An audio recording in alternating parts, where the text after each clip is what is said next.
حضور کے گھر تشریف حضرت عائشہ حضور کے گھر آ کے رہنے لگی. حضور کے اخلاق سے، حضور کی بات چیت سے، حضور کے انداز سے اتنی تاثیر ہوئی. سرکار کی دیوان ہو گئی، دیوان شہدا ہو گئی، سرکار شہدا ہو گئی. جو ایک بار جھلک دیکھ لے ان کافروں کو خراب نہیں ملتا غلام بنے تک. یہ تو ذوقدار ہے.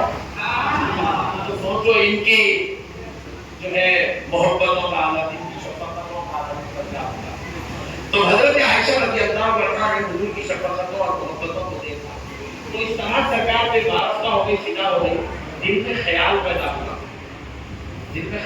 ہوا کہ میں حضور کی نجاست کو صاف کرنے والی خدمت کا شرط حاصل کروں. کیونکہ پہلے زمانے میں ایسا یہ ڈرینیج سسٹم نہیں تھا، اب بیچ نہیں ہے. آئی جی میں 5 لاکھ کا گھر ہے، گھر کے سامنے سے گوبر بہ رہا لوگ گھر کو آپ لوگ کا کالا ٹیکا لگانے کی ضرورت ہی نہیں ہے، وہ بہت کافی ہے. ابھی ڈرینیج سسٹم تو ذرا غور کرو دوستوں، وہ زمانہ آج سے 1500 سال پہلے.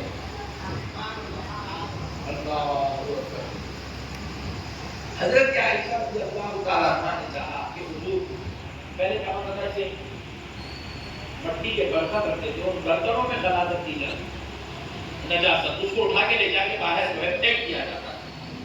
تو مٹی کے برتن میں نجاست کرنے کے لیے رکھے جاتے تھے. تو حضرت عائشہ چاہتی تھی کہ میں حضور کی نجاست کو وہاں سے نکالوں اور لے جا کر میں صاف کروں، برتن صاف کروں. خیالات محبت.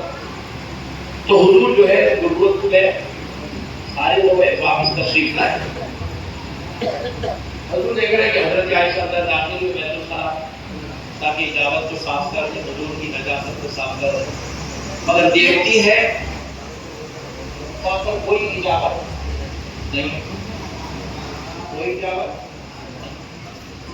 پھر دوسرے دن گئی، حضور اجابت سے فارغ ہو گیا ہے، پھر گئی جا کے دیکھنا چاہتی ہے کہ اجابت صاحب پر دے دی، اجابت نہیں. تیسرے دن حضور تشریف لے کے بیت الخلا سے واپسی تشریف لائے، پھر چاہتی گئی جا کر دیکھنا چاہتی ہے کہ اجابت صاحب پر دے دی، تو تیسرے دن کی اجابت. پریشان ہو گئی کیا ہو رہا ہے. اور حضور روزانہ دیکھ رہے ہیں اندر آنا جانا، بیت الخلا آنا جانا دیکھ رہے. 3 دن حضور دیکھے.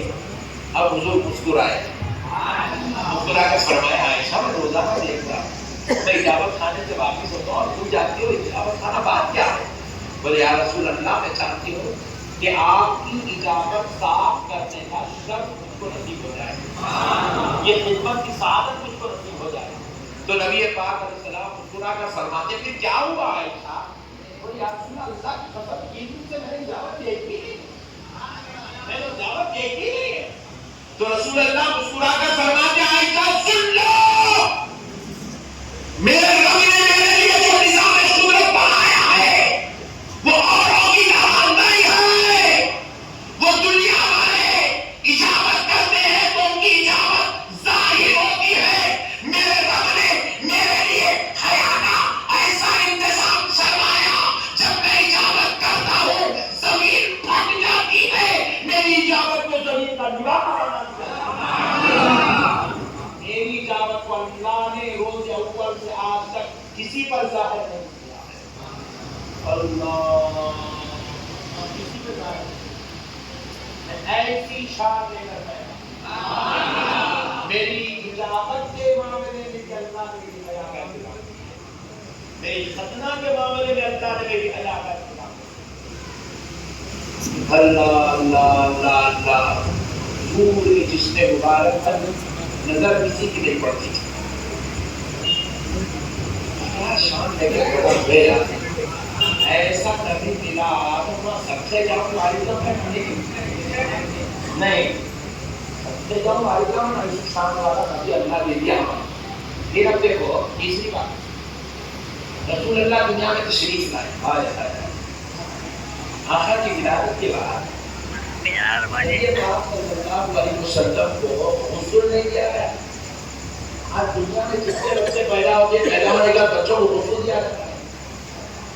دینا ضروری ہے.